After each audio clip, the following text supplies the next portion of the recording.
अस्सलाम वालेकुम, I am Mohammad Hasan Hashmi और आज हम दाल पकाने जा रहे हैं। और ये दाल वो है जो घर में आमतौर पे बड़े मज़े से हम खाते हैं।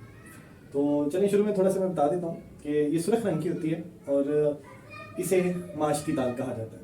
तो आज मेरा दिल कर रहा था कि मैं वो ट्राई करूँ, तो उसके लिए मैंने 1 चम्मच बड़ा चम्मच ऑयल, उसके अलावा 1 प्याज और 1 टमाटर वो काटें। अब मैं इसको शुरू करता हूँ। बिस्मिल्लाहिर्रहमानिर्रहीम। अब जी सबसे पहला काम वही जो हम रोज़ाना करते हैं, हमने मसाला बनाना है और मसाला बनाने के लिए हमें सबसे पहले प्याज को ब्राउन करना है। तो हम प्याज को ब्राउन करते हैं सबसे पहले और फिर इसमें हम मसाला बनाने के लिए नमक मिर्च हस्बे जायका जितना आप पसंद करते हो उतना आप इसमें नमक मिर्च वगैरह डाल के तो अपना सालन ठंडिया पका सकते हैं।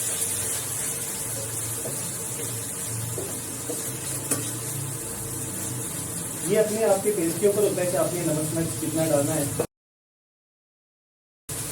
मुझे जो नमक मिर्च पसंद है वो हल्का, इसलिए मैं हल्का नमक मिर्च इसमें ऐड करता हूँ। लेकिन आप अपनी मर्जी से जो आपको टेस्ट अच्छा लगे आप उसके मुताबिक नमक मिर्च को ऐड कर दीजिए। इसमें आप टमाटर और प्याज की मिकदार भी अपनी मर्जी के तहत वो कम या ज़्यादा कर सकते हैं।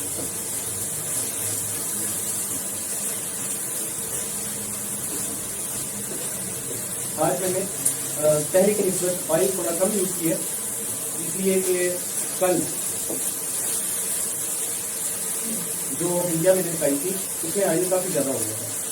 तो ज़्यादा ऑयल इस्तेमाल करना ये मैं समझता हूँ कि खैर अच्छी आदत तो नहीं है, लेकिन कुछ लोग बड़ा कसरत से ऑयल इस्तेमाल करते हैं। मेरी आपसे यही गुजारिश होगी कि ऑयल को आप अपनी ज़िंदगी में कोशिश करें कि कम मिकदार में इस्तेमाल करें, एक कोलेस्ट्रॉल की वजह बनता है।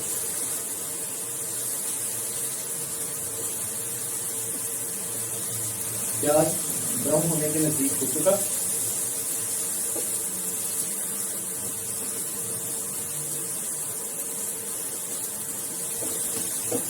सिर्फ ये ध्यान रखिएगा कि इसको आपने ब्लैक नहीं करना।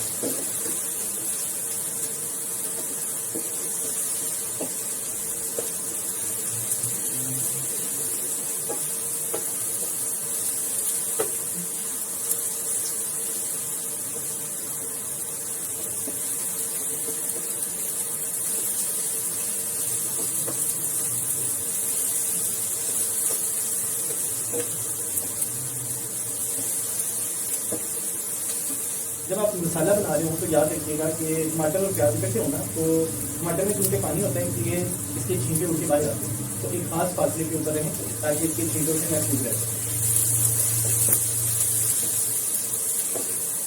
और साथ में मैं ये भी बता दूं कि प्याज अगर वैसे आप ऑयल में डालेंगे ना तो ये जल्दी ब्राउन हो जाता है, लेकिन अगर आप इसमें पानी डाल देते हैं या पानी का कोई चीज़ इसमें डाल देते हैं तो फिर ये उतनी चीज़ से हर चीज़ ब्राउन नहीं होगा।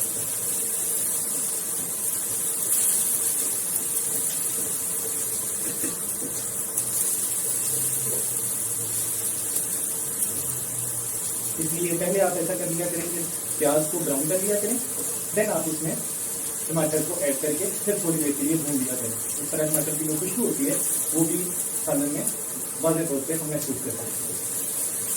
चलिए काफ़ी हद तक ये ब्राउन हो चुका। अब इसमें हम हस्बे रिवायत नमक और मिर्च ऐड करेंगे।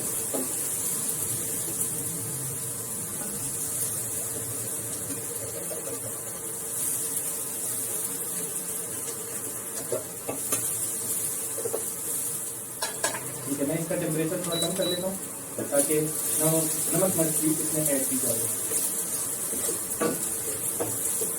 चलिए सबसे पहले हम इसमें नमक ऐड करते हैं। बिस्मिल्लाहिर्रहमानिर्रहीम। इसमें भी हमने सबसे पहले नमक ऐड कर दिया। अब उसके बाद इसमें अगर आप लोग मुनासिब समझें तो काली मिर्च का इस्तेमाल भी आप कर सकते हैं, लेकिन अगर आपने काली मिर्च का इस्तेमाल बाद में करना हो तो फिर भी ठीक है। सुरख मिर्च बिस्मिल्लाहिर्रहमानिर्रहीम। उसके बाद हल्दी बिस्मिल्लाहिर्रहमानिर्रहीम।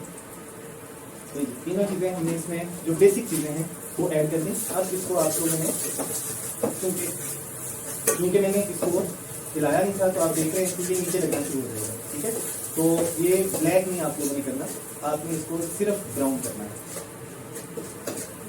चलिए पेस्ट और मसाला वो हमारे पास यहाँ पे तैयार हो चुका है। अब हमने इसमें दाल को भूनना है, ठीक है। ले जी, अब दाल आ चुकी, अब मैं इसको ऐड कर देता हूँ। बिस्मिल्लाहिर्रहमानिर्रहीम।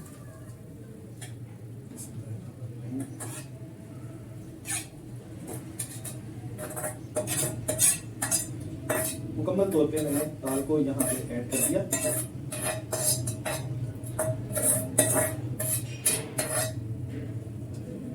ठीक है जी, अब बर्नर को ऑन कर देते हैं और इसको थोड़ी देर के लिए भून लेते हैं।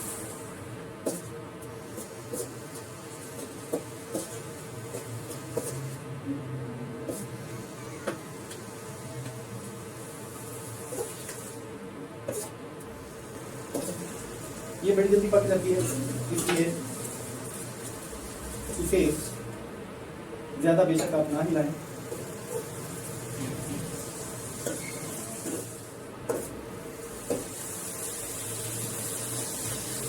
इसे 2 से 3 मिनट के लिए हम भूनेंगे यहाँ पे।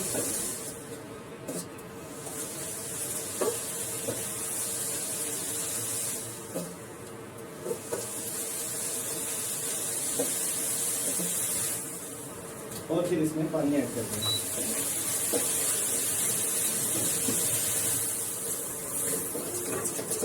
अब हम इसमें पानी डाल देते हैं।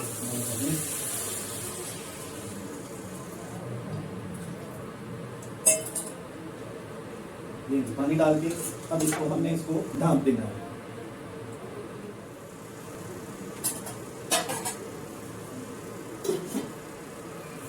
मैंने इसको ढाँप दिया। अब 1 मिनट हम वेट करेंगे। इसको ढाँप दिया और 2 से 3 मिनट हम इसका वेट करेंगे। और वेट करने के बाद हम इसका साथ साथ ढक्कन उठा के आपने इसको हिलाते रहना, क्योंकि ये बड़ी स्पीड पे गल जाती है, इसलिए इस चीज़ का ध्यान जरूर रखिए। इसको साथ साथ हिलाते जरूर रहें ताकि सारी दाल वो आपस में मिक्स हो जाए और अच्छे तरीके से गल। दाल में झाग जरूर ऊपर बनती है और इससे आपने परेशान नहीं होना। मैंने इसको पकाने से पहले 10-1 मिनट भिगो के रखा था ताकि ये अच्छे तरीके से गल सके।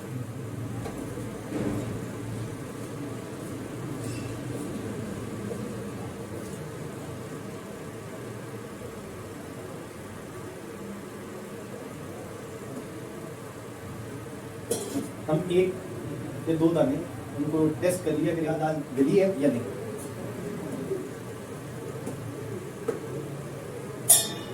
गलने की तरफ आ चुकी है।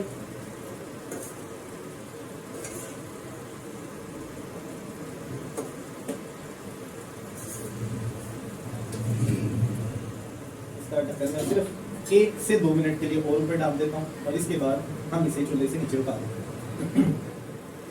ये वो वाहद दाल है जो बहुत जल्दी और स्पीड पे गल जाती है, इसलिए आप इसे अपने तौर पे घर में ट्राई कर सकते हैं। और सिर्फ 5 मिनट आपको इसमें चाहिए, ज़्यादा टाइम इसमें नहीं लगेगा। और ये तकरीबन रेडी हो चुकी है। इसी की भाप पे इसको थोड़ी देर के लिए गलने देते हैं, पकने देते हैं और हमारा काम खत्म। एक दफ़ा मैं टेम्परेचर थोड़ा सा ज़्यादा करने लगूँ ताकि जो पानी है वो खुश्क हो जाए। ये पानी तकरीबन इसका वो खुश्क हो चुका।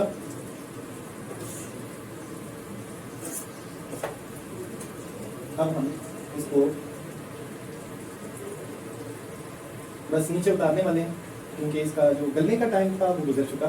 और अब सिर्फ पानी खुश्क होने का इंतजार। ज़्यादा पानी खुश्क नहीं करेंगे, बल्कि ये रस में सी ज़्यादा अच्छी लगती है। तो मेरा ख्याल है कि ये वो स्टेज आ चुकी है जिस पे हमें अब इसको नीचे उतार देना चाहिए। अपने तौर पे घर में आप इसको ट्राई ज़रूर करिएगा। मुझे उम्मीद है कि आपको ये पसंद आएगी। अब मैं इसको चूल्हे को बंद कर देता हूँ और अब मैं इसको फाइनली नीचे उतारने लगा हूँ। ये गल चुकी है, पक चुकी है और मुझे उम्मीद है कि इसका टेस्ट भी बहुत अच्छा होगा। आज की रेसिपी के लिए कमेंट ज़रूर करिएगा और मुझे बताइएगा कि आपको ये कैसी लगी। अपनी दुआओं में याद रखिएगा। अल्लाह हम सब का हामी नासिर हो। अल्लाह हाफिज़।